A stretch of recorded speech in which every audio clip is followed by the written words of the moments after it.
Veuillez entrer votre destination. France, Provence. Itinéraire sans autoroute, confirmez votre choix. Tournez à droite. Tournez à droite. Tournez à gauche. Recalcul de l'itinéraire en cours. Veuillez faire demi-tour. Vous sortez de l'itinéraire programmé. Tournez à gauche. Itinéraire hors gare. Itinerario starte. Itinéraire hors gare. Vos sortes del itinerario reprogramé.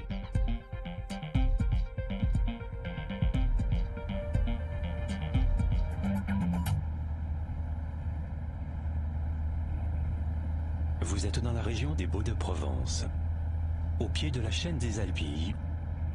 Bienvenue en Provence.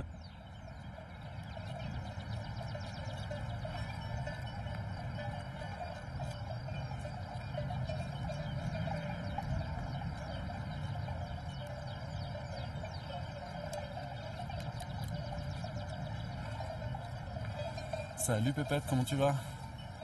Voilà. Eh non, j'ai pas de grain non plus moi. Bah là il y en a 400. Quand tu regardes comme ça, tu dirais pas quoi. Moi plus je les regardais, plus je me disais mais c'est pas possible, j'en ai perdu. Et puis, apparemment non, quand c'est bon quoi.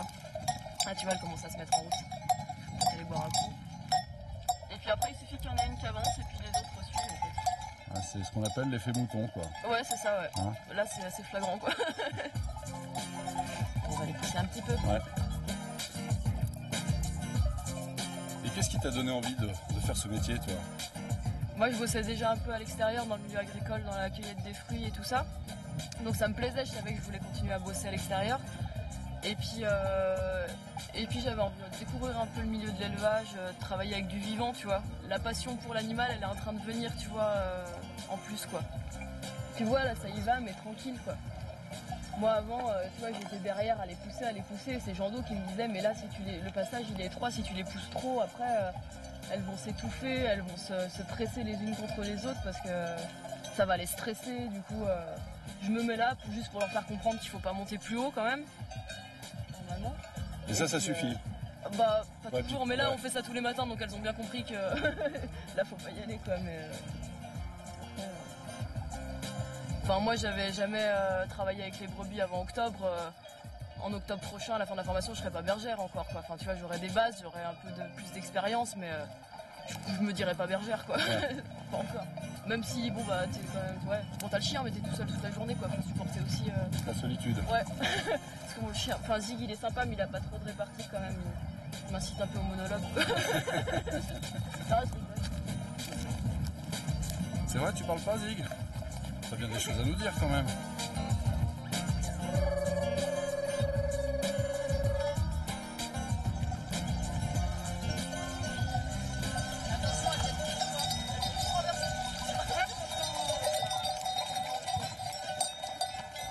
Dis donc Hélène, elles ont franchement accéléré le pas là. Et ouais, c'est parce qu'on est sur le GR là.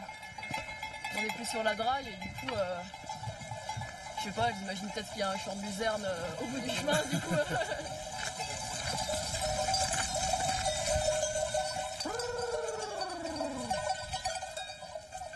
Dis-moi Jean Do, en quoi t'interviens là sur une journée comme ça par exemple avec Hélène?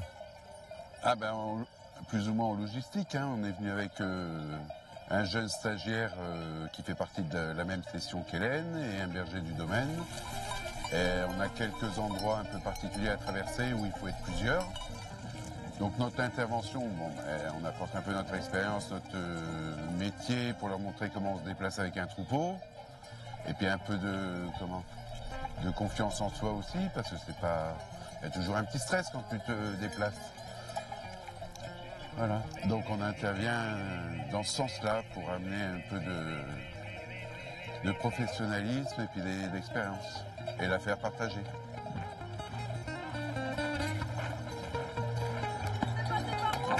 Et tout droit. C'est la fin de la course? Non, il reste encore au moins 1h30. Facile, non 1 heure. On a fait le plus dur.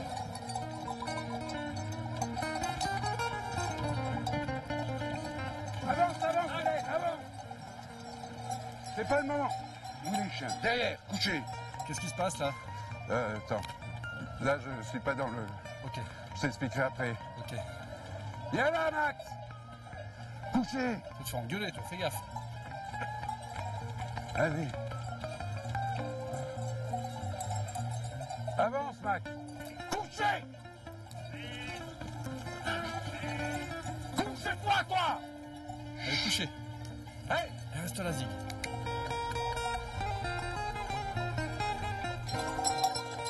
Zig au pied. Là. Reste là, toi.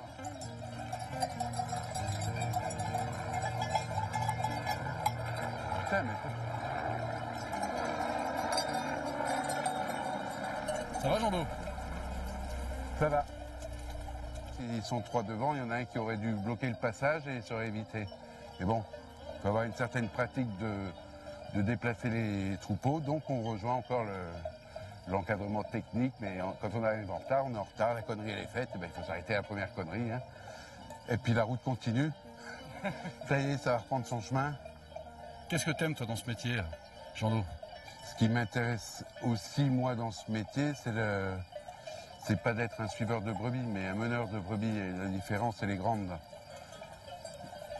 Parce que le suiveur, il a tendance à subir, et le berger, entre guillemets, mais avec un grand B, il va avoir tendance à optimiser son travail et puis à plus être dans la prévision et l'anticipation que dans la réaction. Là, on a eu un exemple typique de réaction.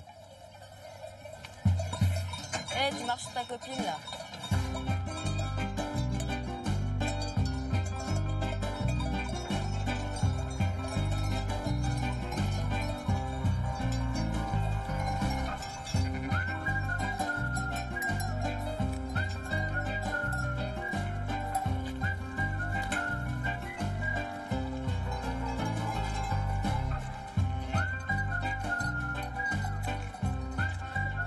Alors? J'ai zappé une autre, ouais.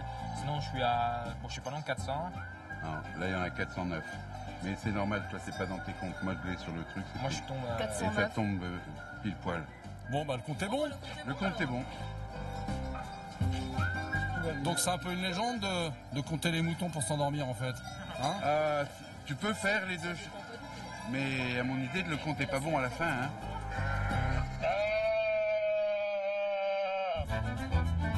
Calcul de l'itinéraire. Tournez à droite. À 30 km au sud d'Avignon, Saint-Rémy-du-Provence, petite capitale des Alpilles. La qualité de sa lumière a inspiré de nombreux artistes. Tournez à gauche.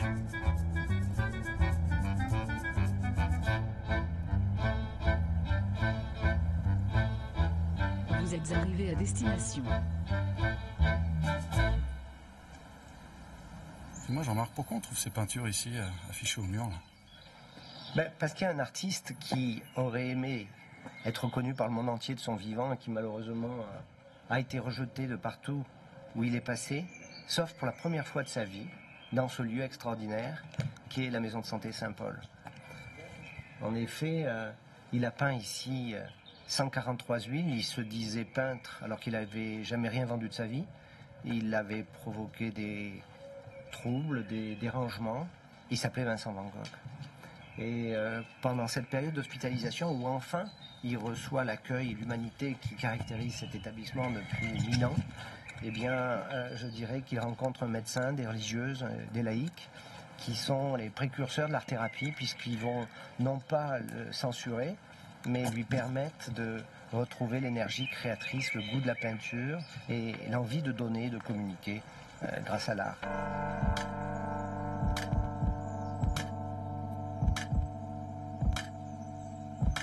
Au XIe siècle, eh bien déjà se construit une première chapelle, un premier cloître, et pendant des siècles, des congrégations religieuses se sont succédées pour effectivement, de manière pérenne et de manière continue, de s'occuper des plus démunis sur le plan mental et le plan social. C'est-à-dire un lieu d'accueil, un lieu de respect, hein, et qui est l'histoire, le fil d'Ariane de cette structure.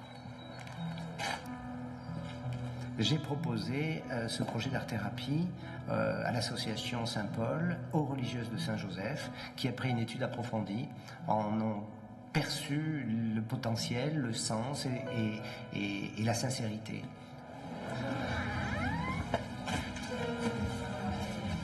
Bonjour mesdames. Bonjour. Ah là c'est la galerie, c'est le cœur, c'est le germe de la reconstruction, effectivement, de personnes qui vont trouver la paix, l'humanité, la communication, la revalorisation. Et puis de la bientraitance, la bienveillance pour que après l'œuvre soit soutenue. En fait, la toile, Jean-Marc, c'est une véritable passerelle entre le soignant et le soigné. Oui, oui, c'est une rencontre. Une rencontre avec un regard qui va pouvoir être utilisé par son auteur et par le thérapeute. Alors bien sûr, c'est une passerelle parce qu'on va se retrouver sur un espace, un langage, une atmosphère, une distance aussi qui nous rapproche. C'est exceptionnel d'avoir ce potentiel de l'histoire de l'établissement pour ce projet d'art-thérapie. Il est unique sur ce point-là. Il n'y a pas un autre endroit où Van Gogh est passé et où un cloître est là depuis 1000 ans.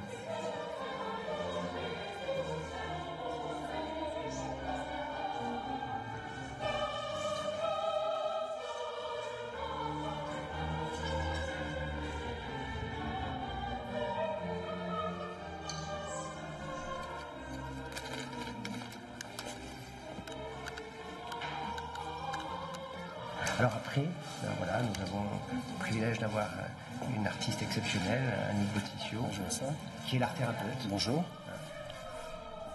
Comment se passe justement cette relation avec l'art-thérapeute et la patiente? La relation, moi je trouve que ce qui est intéressant dans cet atelier, c'est que je ne connais pas les patientes, je n'ai pas leur dossier médical. Elles viennent ici et je suis simplement dans la rencontre d'une personne, voilà, et on se rencontre comme ça autour de la peinture. Voilà, l'art-thérapie permet ça aussi, c'est-à-dire que voilà, dans un petit peu un autre domaine, un moyen d'expression un petit peu différent, où on se reconnaît en tant que peintre et artiste.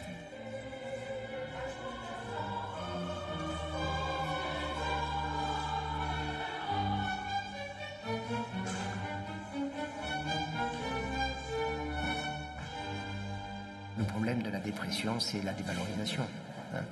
Et moi qui croyais qu'il ne valait rien, eh bien, je m'aperçois, comme l'a dit l'art-thérapeute, que je dépasse l'angoisse de la page blanche et je suis capable déjà de créer, de peindre. Dans une deuxième étape, je m'aperçois qu'on commence à valider la valeur d'un de mes tableaux. Troisième étape, je suis donc exposé dans la galerie.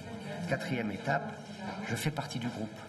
Je suis intégré parce que je vends mon premier tableau. Ça, c'est une étape incroyable. Et si on me dit qu'il est en Australie ou en Nouvelle-Zélande, la revalorisation narcissique, elle est fantastique. J'ai un tableau en Australie et un tableau en Angleterre. Donc, pour l'ego, c'est formidable. C'est une belle revalorisation de soi. Surtout que moi, je n'avais jamais touché un pinceau.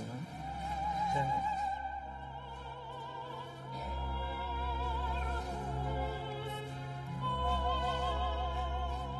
On apprend beaucoup des unes des autres parce qu'il y a des personnes, c'est vrai, par rapport à moi qui suis toute novice, il y a des personnes qui peignent un peu plus longtemps, donc on apprend par rapport aux autres. Et puis je vous dis, pour moi c'était entre guillemets un lieu saint, c'est un lieu sacré pour moi par rapport à ma dépression, par rapport à ce que j'ai eu, cette tristesse, cet enfermement. Je me plonge là-dedans et ça m'évade et c'est mon bien-être. C'est ma thérapie.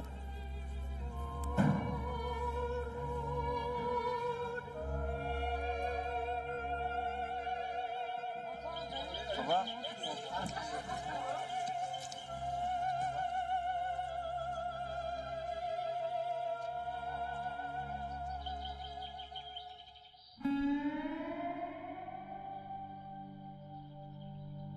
La Provence est célèbre dans le monde entier pour sa lavande, ses amandes, mais aussi ses santons.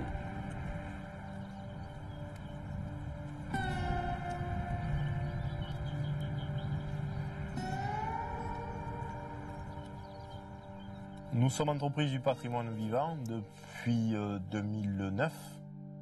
Et nous sommes classés aussi parmi les plus anciennes entreprises, puisque nous sommes une entreprise qui date à peu près de 1820, la création, hein, voilà, par Joseph Truffier. C'était un métier à l'époque qui se faisait, on va dire, avant-guerre, même dans les années, dans le 19e siècle. C'était un métier où on ne travaillait qu'une seule partie de l'année. Il fallait avoir un deuxième métier à côté.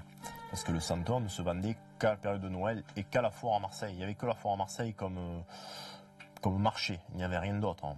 Et on va dire la première histoire que j'ai entendue moi de la foire au santon, c'est à la guerre de 1870, c'est-à-dire Aubin Truffier, qui avait 11 ans, a eu une dérogation par la mairie de Marseille pour pouvoir tenir la baraque de son père, qui lui était parti à la guerre de 1870. Donc c'est un peu aussi en même temps, on va dire, l'acte fondateur professionnel de la famille. C'est vraiment la base de notre dynastie de Santoniens. C'est qui ce personnage? Alors ça c'est le porteur d'eau. C'est un modèle que j'ai créé l'an dernier. Et là on est en train de l'émouler, de refaire une petite série pour la Noël. Et tout est fait à la main, hein. Ah, tout est fait à la main. Alors dis-moi, les santons sont faits qu'en argile? Alors le vrai santon de Provence doit être fait en argile. Dis-moi tout ce qu'on voit derrière nous, qu'est-ce que c'est là? Ce sont que des moules tout ça? Alors là nous avons des moules de 9 cm, quelques-uns. Ouais. Là on a des 7. Voilà. Tu peux m'en montrer un? Bien sûr. Alors ça, mettons, c'est un moule double. Grassé grassette, c'est-à-dire une coupe de Provençaux. Donc ça c'est un moule que j'ai fait moi. D'accord, donc ça c'est la matrice. Voilà, ça c'est le premier moule, c'est le modèle. En fait, il sert de modèle unique, il ne faut pas que je le casse, que je le perde, parce que c'est le modèle. Et là, mettons, nous avons un très vieux moule de mes arrière-grands-pères. Hein. Ce sont des moules qui datent du 19e. Que tu réutilises encore ou pas? Alors de temps en temps, je fais des petites séries. Voilà, nous avons le moule 1889. Et ça, les gens le savent que c'est des moules qui... Oui, les collectionneurs, voilà, on a un 1843. Voilà, donc ça ce sont des très très vieux moules. Hein.